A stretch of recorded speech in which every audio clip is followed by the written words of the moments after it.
यदि भारत को प्राचीन समय में सोने की चिड़िया बोला जाता था तो इसके पीछे सबसे बड़ा कारण यह था कि यहाँ पर मंदिरों, गुफाओं और राजाओं के पास बहुत बड़ी मात्रा में सोना, चांदी, हीरे, जवाहरात इत्यादि मौजूद थे। इसी अपार संपत्ति ने ही कई विदेशी आक्रमणकारियों को भारत पर चढ़ाई करने के लिए आकर्षित किया था। पद्मनाभ मंदिर का खजाना। भारत के केरल राज्य के तिरुवनंतपुरम में स्थित भगवान विष्णु का प्रसिद्ध हिंदू मंदिर है।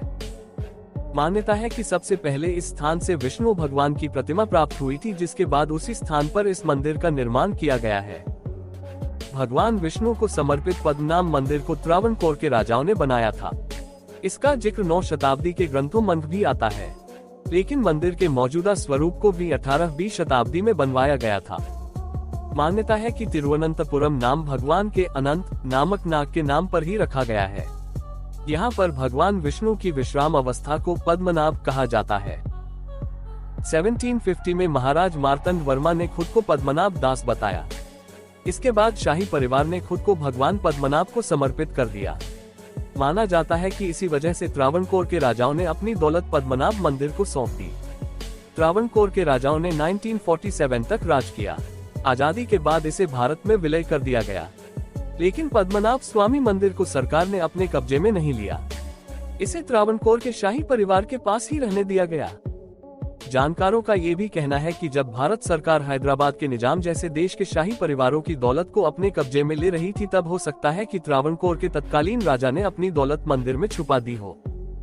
यह मंदिर विदेशी आक्रमणकारियों से हमेशा ही बचा रहा है। 1790 में टीपू सुल्तान ने इस मंदिर को जीतने की कोशिश की थी, लेकिन सफल नहीं हो सका था।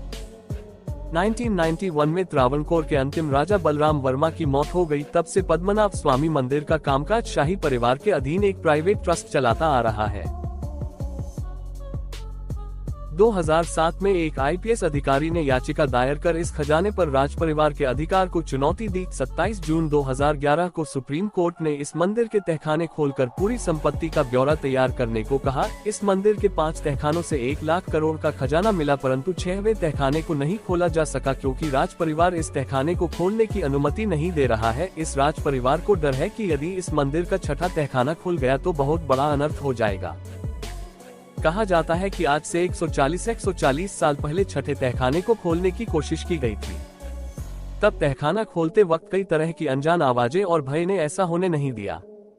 मान्यता है कि तब दरवाजा खोलते वक्त पानी की तेज धार जैसी और कई आवाजें जोर जोर से सुनाई दी थी। ऐसा लगा मानो दरवाजे के पीछे समंदर उफान मार रहा हो। इस भयानक ध्वनि और दृश्य को देखकर वहां के पुजारी और अन्य लोग बुरी तरह से डर गए। यहाँ पुरानी मान्यता है कि यदि इस तहखाने को खोला गया तो दुनिया का सर्वनाश करीब आ जाएगा। ये तहखाना आज भी बंद है क्योंकि मंदिर के पुजारी और राज परिवार के लोग यह मानते हैं कि 6ठे तहखाने में एक गुप्त सुरंग है। इस सुरंग का रास्ता सीधे समुद्र में जाकर खुलती है। कहा जाता है कि इस सुरंग में एक विशालकाय कई सिर वाला काला नाग और अन्य नागों का झुंड है जो इस खजाने की हिफाजत करते हैं। शहर के लोगों का मानना है कि मंदिर का ये 6ठा तहखाना सीधे अरब सागर से है, जो इस पूरे राज्य को पश्चिमी दुनिया से है।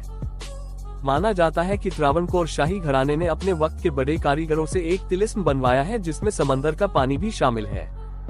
वजह ये कि अगर उस वक्त कोई खजाने को हासिल करने के लिए 6ठा दरवाजा तो अंदर मौजूद समंदर का पानी बाकी खजाने को बहा ले जाता और किसी के हाथ कुछ नहीं